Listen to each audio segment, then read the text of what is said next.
जय हिंद, जय हिंद।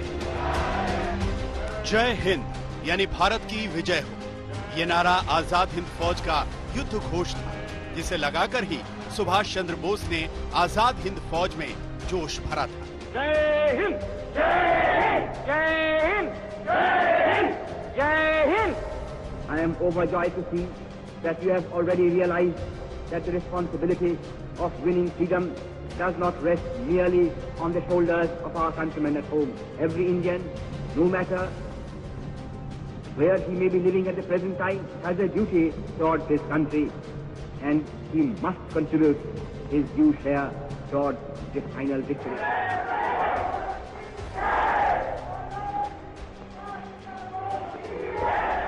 बोस पराक्रमी थे, इसीलिए उनके जन्मदिन को पराक्रम दिवस के तौर पर भी मनाया जा सकता है। देश ने यह भी तय किया है कि अब हर साल हम नेताजी की जयंती यानी 23 जनवरी को पराक्रम दिवस के रूप में मनाया करेंगे। और बोस देश के नायक भी थे, इसीलिए आज के दिन को आप देश नायक दिवस भी कह सकते हैं। देश नायक दिवस क्यों होबे ना? पराक्रम दिवस क्या है? पराक्रम, व्हाट इज द मीनिंग? लेकिन जिन सुभाष चंद्र बोस की नजरों में देश की आजादी के सामने कांग्रेस अध्यक्ष का पद पानी भरता था, वो बोस किसी दल विशेष के नहीं हो सकते। बोस पूरे देश के नेताजी थे, नेताजी हैं और नेताजी रहेंगे। इतना विराट व्यक्तित्व की उनकी व्याख्या के लिए शब्द कम पड़ जाए। इतनी दूर की दृष्टि कि वहां तक देखने के लिए अनेकों जन्म लेने पड़ जाए। विकट से विकट परिस्थिति में भी इतना हौसला, इतना साहस कि दुनिया की बड़ी से बड़ी चुनौती ठहर न पाए। मैं आज नेताजी सुभाष चंद्र बोस के चरणों में अपना शीश झुकाता हूं।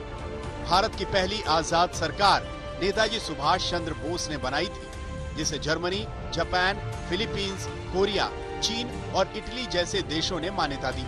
नेताजी ने देश को आजाद कराने के लिए जो जंग शुरू की थी, उसके लिए उन्हें काफी सपोर्ट भी मिला। लोगों ने खूब आगे बढ़ चढ़कर चंदा भी दिया। इन पैसों को संभालने के लिए अप्रैल 1944 में आजाद हिंद बैंक की स्थापना हुई बर्मा की राजधानी रंगून में, जहां बैंक के नाम से 1 रुपए के सिक्के से लेकर 10 लाख रुपए तक का नोट छपवाया गया, जिस पर बोस की तस्वीर होती थी। ये बोस ही कर सकते थे। आजाद सरकार बनाना, आजाद हिंद फौज तैयार करना, आजाद हिंद बैंक खोल लेना, और इन सब का सिर्फ एक ही मकसद था, आजाद भारत। अब ये वक्त निहायत नाजुक है। मैं इस जिम्मेदारी को कबूल करता हूं, लेकिन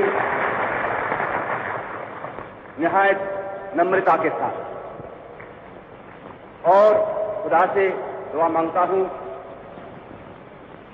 कि उन्होंने हमें वो ताकत, वो जोश और वो बहादुरी दें जिससे हम अपने हमवतनों की पूरी मर्जी के मुताबिक लड़ाई लड़े और हिंदुस्तान को आजादी पहुंचाए। बोस ने देश के बाहर रहकर भारत की पहली आजाद सरकार बनाई। देश की आजादी के लिए पहले सैन्य अभियान के लिए आजाद हिंद फौज भी बोस ने तैयार की थी। भारत के राष्ट्रीय ध्वज के तौर पर तिरंगे को पहला प्रणाम भी बोस ने किया था।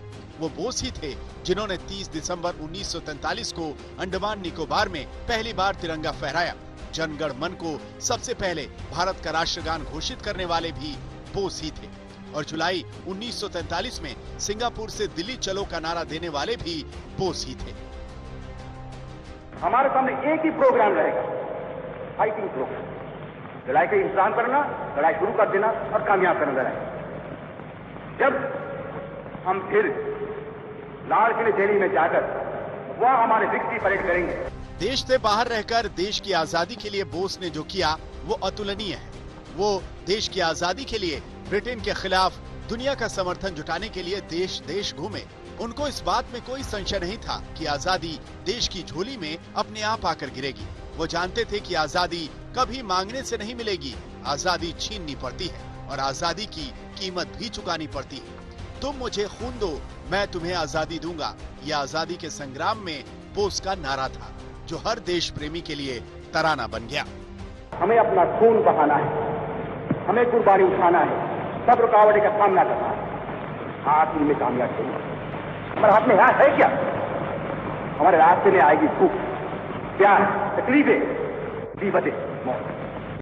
जर्मनी के तानाशाह हिटलर ने सुभाष चंद्र बोस को पहली बार नेताजी कहकर बुलाया था।